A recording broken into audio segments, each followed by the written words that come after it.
All right, and welcome to another episode of our Special Needs Family Planning and Support Show. I'm here with my friend Jessica Silber. Jessica is an education advocate. She knows everything about education, IEPs, 504s, anything related to education. So, Jessica, it's a pleasure that we're doing this for the second time. Thanks for accepting my last minute invitation. And Not a problem. Happy to be here and share what we know. really, really cool. I really appreciate you being here and doing this. So, um, the other day, you posted something inside our private Facebook group where we help families, answer questions and help guide them. Our whole team of professionals is in that group. So you posted something about some new things or some changes that might be coming into the schools now. And I'm going to let you explain everything, but I thought it would be a good opportunity or a good topic for us to talk here during this live. So why don't you, start sharing exactly what it is that's happening and how and why parents should pay attention. Yeah.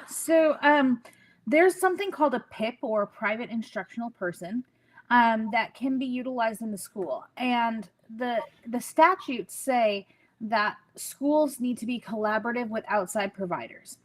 And so that outside provider could be a speech therapist, an occupational therapist, it could be a counselor, it could be an ABA therapist. I mean, really any type of outside provider that a student uses. Um, and so the school is supposed to be collaborative. However, the only caveat that it puts into the law is that schools get to the principals get to decide whether the person is allowed in the school to provide services during instruction. So that can be really discriminatory if you think about it, because Right. a student could be at an elementary school getting services from an outside provider in the classroom, and then when they transition to middle school, that middle school principal can say, nope, I don't want them here, so now their services are cut off. Right. So it's not very individualized. It's meant left up to the principal. So overall, there's a group of us that have been kind of working on looking at having what it takes to get that legislation updated. But outside of that, some school districts local to around me have updated their policy recently to state that they will allow private instructional personnel, but not during instruction time. And they're going to also limit some of their ability to have, right now some kids have 8 hours a day. They're going to limit it and how many hours can be done at a time. And just so people know, when you say school districts around you, tell people exactly where you currently live, and Yeah. is that like just a local thing, Uh, state? Is it so nationwide? specifically, I'm working with Pasco County, and Hillsborough County has a parent group, Project ABA Rights, and it started out of Hillsborough. It was a group of mothers from Hillsborough that were trying to get ABA therapy into the school, and they were constantly being turned down by the Hillsborough County School District. And then Pasco County privately updated their private personnel instruction policy last week, or in January. And now that we've kind of gotten Project ABA out there a little bit more, we are seeing people from all over the state joining. And I can say, as an advocate that's worked all over the state, it's not just Pasco, it's not just Hillsborough, it's all over the state. Okay. And and We and have families that are trying from all over the state to get this instruction for their students, and they're being limited access. So our goal is to kind of start, one district at a time, and as we have people joining from other districts, we're pulling those parents together and saying, okay, you guys start a parent group here, who wants to be the main contact, let's fight this together. got it, got it. And so, um, who does this new legislation affect? Really, I mean, Well, the legislation hasn't changed. We would like it changed so that it's more consistent rather than just the principal gets to decide. right, But the new policy, what it affects is mostly children with autism that are receiving ABA services, because it limits the amount of time, and it states that a private instructional personnel cannot go into the academic environment. So they would have to see them during recess or specials or lunchtime. And so if you think about it, all the different therapists, most speech therapists don't work longer than an hour at a time. Most occupational therapists, it's not longer than an hour. Most physical therapists is not longer than an hour. Counselors, you don't go to counseling usually longer than an hour session. I mean, those are kind of traditional time frames. However, ABA therapy is a very extensive therapy for children. And I say for autism, it can be used for any disability that shows a need. However, generally insurance only covers it for autism. So that's why I'm kind of using that as the example. And That so makes sense. because of the intensity of ABA therapy, you have some kids that are getting upwards of close to 40 hours a week of therapy. But generally, it's about 10, anywhere from 10 to 40 hours, depending on the needs of the student. So if you think about a student who needs 40 hours of therapy, and if they're going to school for 30 hours a week, I mean, that's almost 2 full-time jobs Right. for a child that's 6, 7 years old. And that therapy would be best served if they're struggling in school in conjunction with the school. Mm-hmm. And so if that ABA therapist is attending school with them, they are providing those services, and the child's kind of getting the ABA services, but also getting the academic in the school and, you know, what they need there.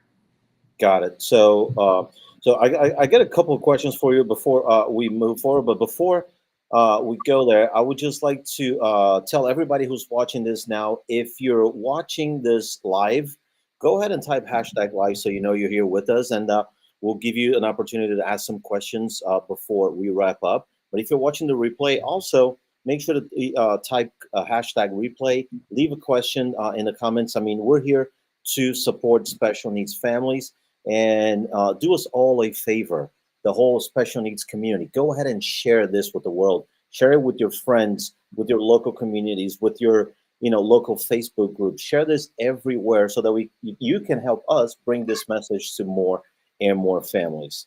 And so, Jessica, I want to just ask you real quick about, so if I'm understanding this correctly, and I'm not very knowledgeable in this specific area of special needs, because in our case, my son has always needed more physical and occupational therapy. Yes. But as far as like the school environment, he just basically went to school without any IEPs or even 504s, right? So I'm not personally involved. But if I'm understanding you correctly, it seems like a school principal or someone who doesn't necessarily have any experience with special needs is now has the power to limit the benefit or the services that child absolutely needs in order to thrive in school and in life. Yes, Right? absolutely. And so one of the things that we kind of, as our parent group has kind of pushed for is, in order to get ABA therapy, you need to have a medical condition diagnosed by a doctor. You have to have a prescription to get ABA therapy. You then have to have an ABA therapist complete an evaluation and make a recommendation for hours and things like that. And then on top of that, all of that information gets sent to an insurance company that has an entire clinical department that reviews it all. So you have all they use this medical codes to approve services and benefits, Yep. right? Yeah. So you have all of those medical things going on that are approving this and saying it's needed. And then the school is saying, well, we can't allow that to happen within the school. And, the school does not have, most schools do not have access to ABA therapists at the same rate that children can get privately paid through insurance. There's just not the funding for it.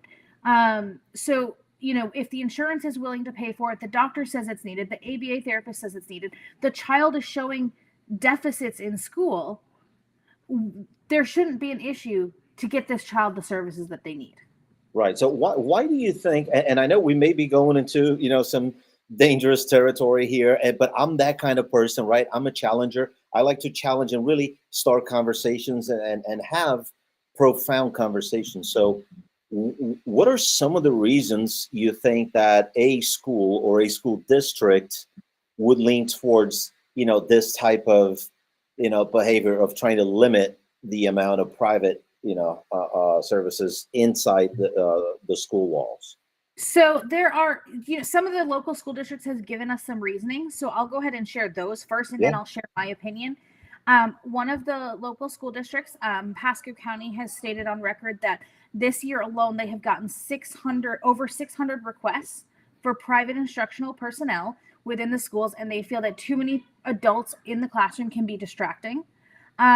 Which to their point, I can understand that. However, you shouldn't. I mean, those are 600 requests throughout the entire county, which Okay. is a very large county. Right. And if you have so many kids with autism in the same class and it's distracting to the other kids, then that sounds like it might be a self-contained setting, and you have a lot of kids with autism or a lot of kids with disabilities in one room, and unless it's a self-contained class, they should be with their normal age, neurotypical peers.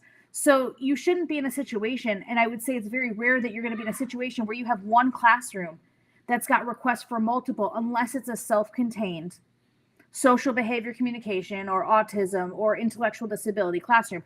Outside of those rare circumstances, you really shouldn't have that many circumstances where you have that many private instructional personnel wanting to be in the same class at the same time. Right. And to your point, I mean, getting approved for these services, it takes jumping through a lot of hoops, right? It's not like something that you just write a letter, I mean, and then you all of a sudden you get all of these things. And so I would imagine that there's not a lot of people out there overusing these services, right? I mean, Yeah, it's very difficult to overuse it. And I'll use my son as an example. Currently, my son does not have ABA in school, but he does have ABA outside of school. So we kind of make a compromise with his hours. And since he's still in pre-K, he attends pre-K part-time and then part-time ABA therapy. right. And the amount of hoops we've had to jump through to get him those services, even when it was ordered, even with the doctor's order and waiting on wait lists, it's a very extensive process. So you're really not going to run into a situation where someone's kind of overusing that. One of the other districts stated that they feel that having any additional adult, including a one-on-one like the ABA therapist, would be a distraction to the rest of the kids in the class. And to that, I kind of look at is if you have a child who's unregulated and acting out in the class, that's a significant disruption for the class. They're not learning. Their peers aren't learning if there's a disruption. But if you have an ABA therapist there who's working on those goals so that child is able to be regulated in the class and they are able to pull that child away for a break if the child needs it, that provides less distraction. I can understand a second adult can provide distraction. Right, but I mean, certainly a second adult will provide less distractions than a child that's unregulated, right? So, correct. essentially, I mean, you're still providing this, so the school will still be providing or facilitating the services that they have to do, right? While allowing an additional adult to really help keep things kind of under, a more manageable situation, which is good for everybody. So, yeah. And to be fair, I have not seen the same pushback from schools if a student needed a private duty nurse to accompany them for their medical needs on campus. I have not seen the same pushback as they give for an ABA therapist. So one of the people I went to the most recent board meeting with, she's amazing.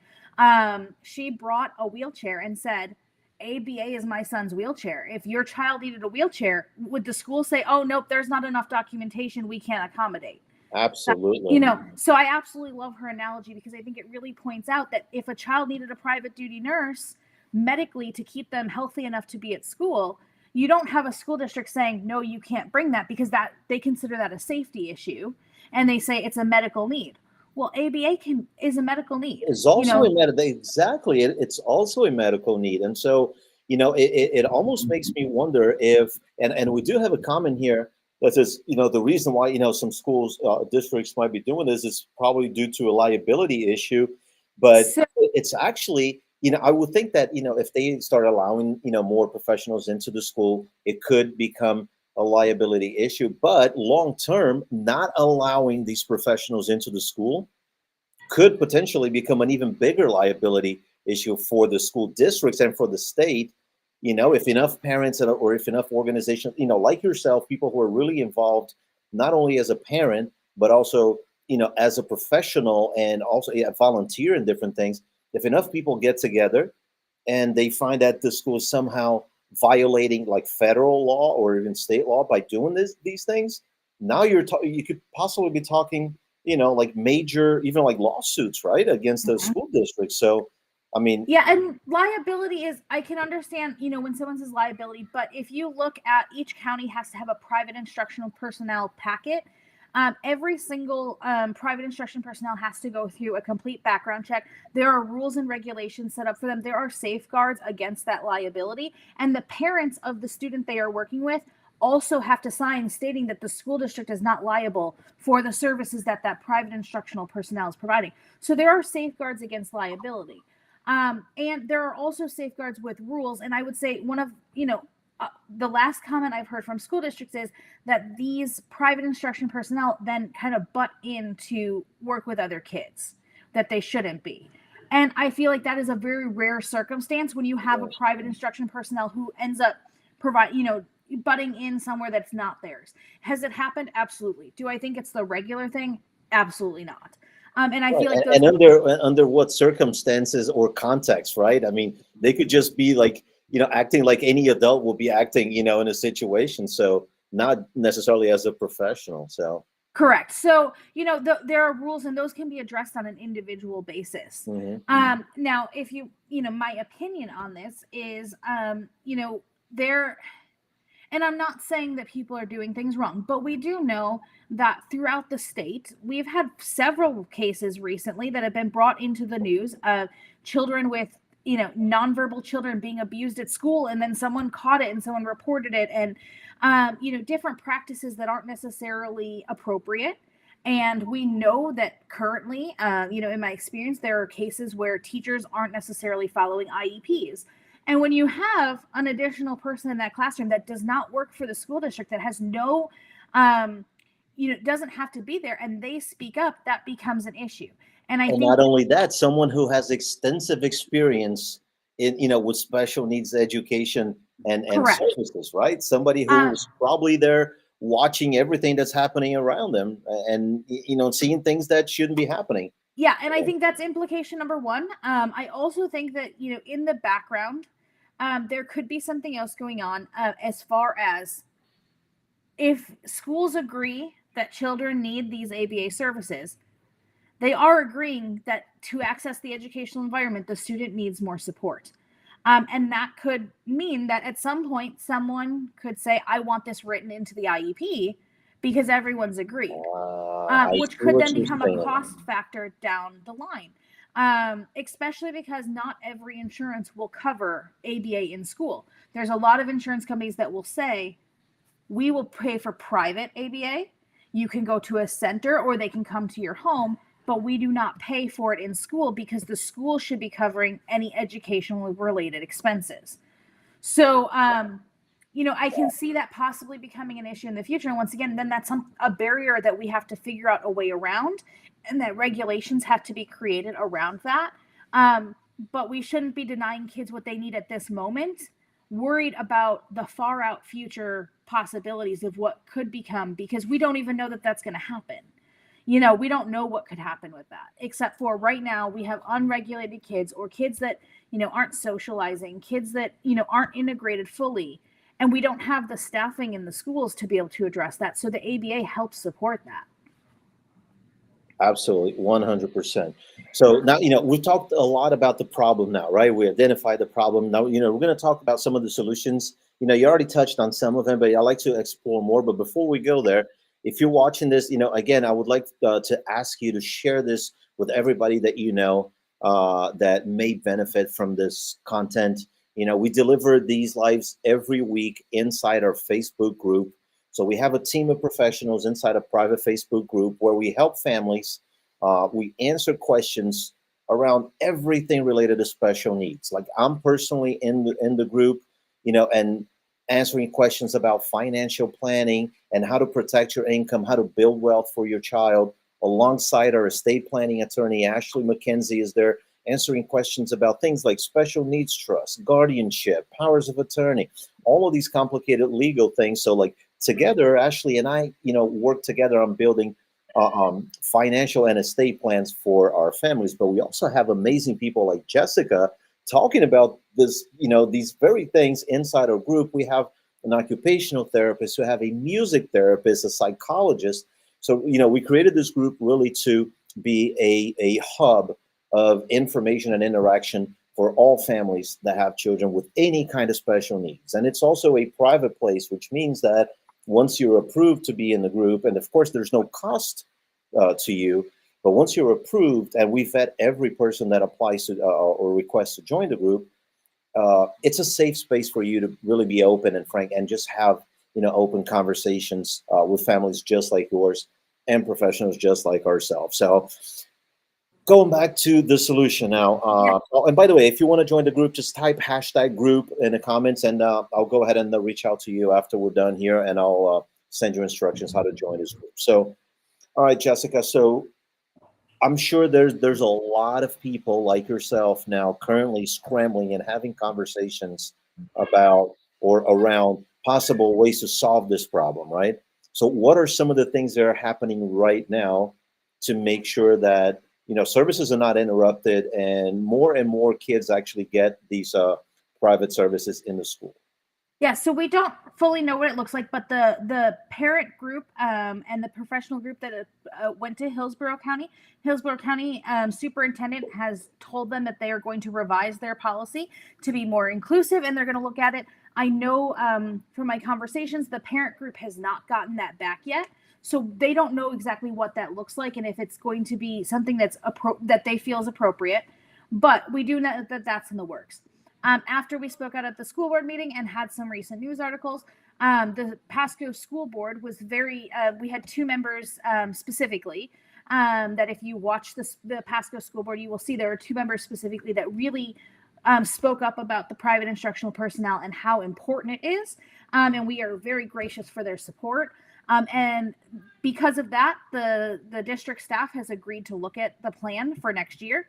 Once again, we don't know what that looks like. We have, as a professional and parent group, we have offered to support them by doing a roundtable to give them ideas and suggestions and to kind of help them do this, because our goal is to be collaborative. We don't want to be back in the same place next year where we're asking them to revise it and asking for more if we can work on it together now. And obviously, they don't have to listen to our suggestions, but we're offering them if they would like them. So if you ask me what the solution is, I really feel the solution needs to go back to the basis of an IEP, which is individually based. I do not feel that, I recognize the state allows the principals to make that decision, but the school district could easily say that the school district's going to make this decision.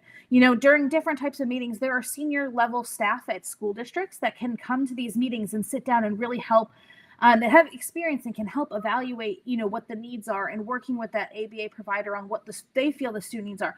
And I think that if we brought all of these people to the IEP team table for each individual child that needed a private instruction personnel, we could really be collaborative and figure out exactly what the student needs and get those supports to them. But I think that there should not be a blanket policy of you can only have 1 hour or 2 hours or 3 hours, or it can't be in the instruction classroom. Because if a child needs it in the instruction classroom, but not in a social setting, and you're denying it in the instruction, then it's pointless. If they don't need support at lunch, why would you provide support? Right. It's the I in IEP, right? Yeah. I mean, it's individualized. I mean, it's. So I think that's, it needs to be written to allow it to be done on an individual basis and to really look at individually through the IEP process of what is the school providing, what would the ABA providing, and how does that fit in together. So you're saying like almost like a separate section of their IEP plan to include. Not even a section, because I don't think we need to revise the IEP plan because it's not. 600 requests for Pasco County seems like a lot, but when you think about the large number of students, it really isn't a lot. Right. So I don't think but it can be something that just is included in the conference notes for the meeting, where everyone gets together. And, as an advocate, I do these types of meetings all the time where we draft conference notes specifically to add different things that might not necessarily be written into the IEP, but we want to document that they were discussed. And you also wouldn't necessarily add ABA into the IEP because the IEP is what the school is required to provide in the setting. So, but there is a section on the IEP with collaboration with outside providers, and it can easily be documented in that as not a service, but what they're doing. And so I strongly believe, we have to have parameters, and I think those parameters should say that these things are allowed, but we have to do it on an individual basis and look at what that student needs, what their behavior rates are in school, what, are the teachers seeing, and go from there. Yeah, no, absolutely. I want to share this real quick, and I hope it holds true to people. Our teachers, as much as I'm an advocate, but I also believe that we have good teachers. I'm not an advocate against teachers. I'm not an advocate against schools. I'm an advocate for the students. But in through that, I recognize that we have a lot of teachers and a lot of administration that want to do more and more for kids. They just don't have the capacity. They don't have the resources. So they want to do more. And yesterday it was, as we're talking about all of these supports and how that ABA therapist can provide a lot of support in the classroom for a student that might be unregulated. I was at a meeting recently, and the special education teacher that was present was talking about how much work she's providing. And we were trying to express, we understand how much work you're doing. And she talked about how she responds to emails on the weekends and Friday nights. And, she's typing IEPs at home and she's doing all this. And she is so overworked that she got so emotional about wanting to provide more and not having the capacity to, that she had to excuse herself just to kind of gain her composure. And that is what we're doing to our teachers by not having the supports in place and not providing the right things. That's what we're doing to our teachers. And that's a good teacher. That's a teacher who's trying everything she can, and she's going to end up burning out. And that's what happens to a lot of good teachers, is they burn out because the schools and the districts don't provide the resources. So, and a lot of times they say we don't have the funding for those resources, or, we have to stretch the dollar. We're not getting enough. ABA therapists are provided to the school at no cost. This is an additional staff for a kid that really needs that additional staffing at no cost to the district. Why are we turning down supports when we already know that the schools are strapped for supports? It doesn't make sense. Right, exactly. I mean, that math ain't mathing. I mean, we're it looks like we're maybe missing a chapter there in that book, because it would make sense that every school would want that, because if it doesn't cost the district anything and it helps the overall operations of that school, then why not? But I guess ultimately, and we experience this in all different kinds of settings, not just the school. I mean, in a hospital settings, doctor's offices, you have a lot of people that really mean well, but like you said, they either don't have the resources or they don't have the knowledge, or both. And so their hands are kind of tight, right? I mean, we've been in communication all this time in the past week and a half. Our family has been up here in Delaware. My son just had a major back surgery, spinal fusion. Surgery alone was 18 hours. I mean, you can only imagine. I mean, this thing was massive, right? Thank God we're getting ready to fly back home tomorrow. So we'll be back in Florida by supper time tomorrow.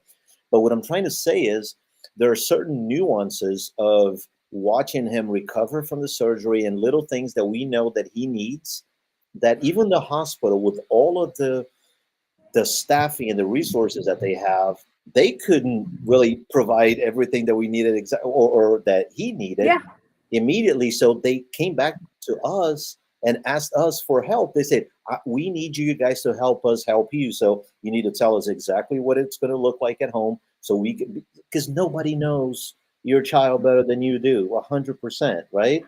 And if you're coming from a place of wanting to help your child, having all these services, these professionals, therapists on board, then the school only should really worry about accommodations for all of these services and people, and let them do their thing, right? And if we're talking about inclusiveness and including everybody in society, I think the other kids that are not getting these services during school hours are greatly benefiting from having another student who is, because now they're going to grow up seeing that there are these things out there. They're going to grow up knowing that these things are common. I hate using the word normal, because it's a bad word, but people use it unknowingly, and that's okay. They don't mean, they mean well. But what I'm saying is, it happens everywhere. It's very common. So everybody benefits from this. The school benefit from having or allowing access to people who really know what they're doing.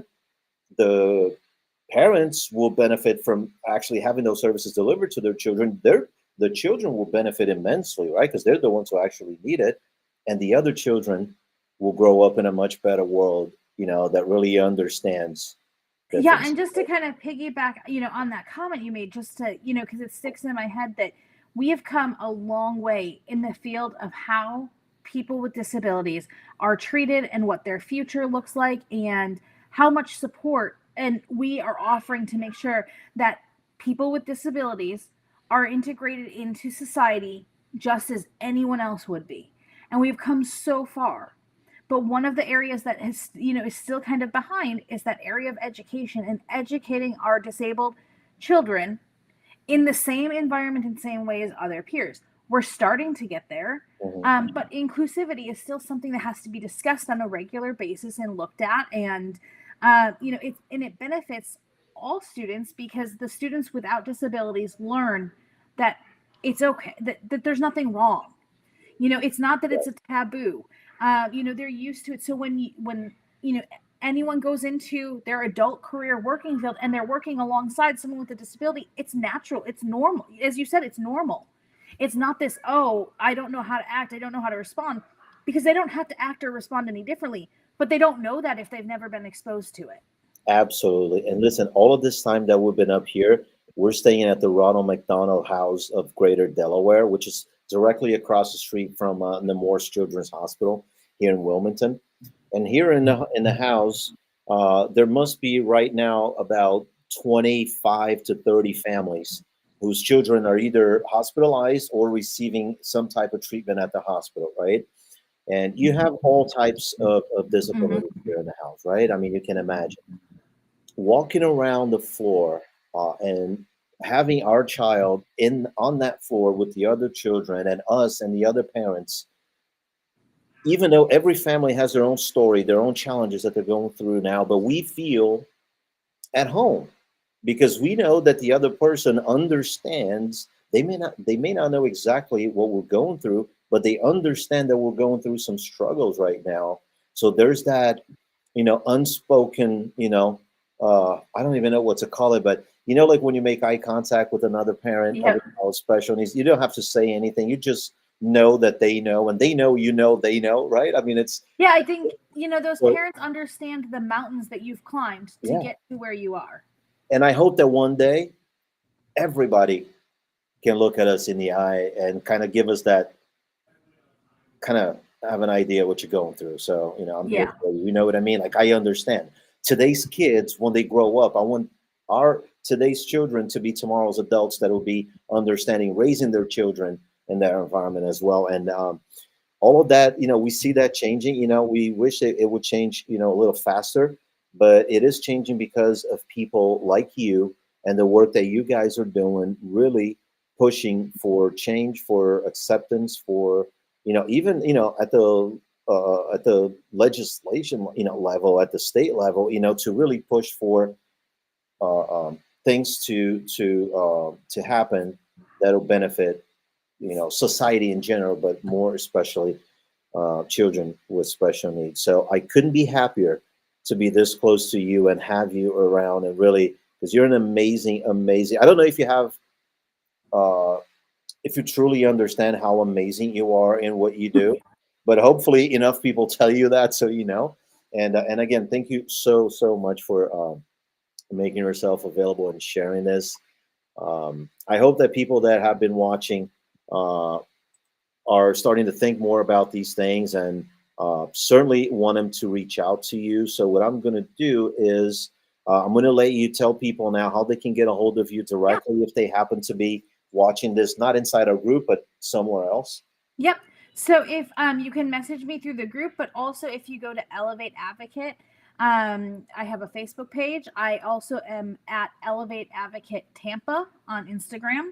And not only, join if you want to reach out, but also just follow the page because I post tons of content on disability awareness, accommodation support, basically anything. And there's things for children, things for adults that are posted. So please follow along, just even if you're just there to get the content and the tips. But you can message me on the page or elevateadvocate.com. We'll have all of my contact information as well. That's awesome. Jessica, thanks again so much. Really enjoyed spending time with you here. Super Thank you as important. well. And next week, we'll have someone very, very special with us here. She does an amazing job with parents, doing therapy, not just with children, with parents. So she's really cool. Great stuff that she does. If you're watching this for the first time, we do these lives every week, or at least we try to. Last week I couldn't do it because there was a day my son had a surgery. But every week on Wednesday at 7 p.m. Eastern, we have someone here who shares, just like Jessica just shared, the problems that she helps solve. We have a different person here every week that helps and works with the special needs community. So I hope to see you guys next week for our live. Before we go, I'm going to leave. If you're interested in joining our group, just type #group, and I'll make sure to send you a link to join our group. Jessica, thanks again. Appreciate it. Thanks, Thank you. everyone. Until next week. Goodbye. Bye.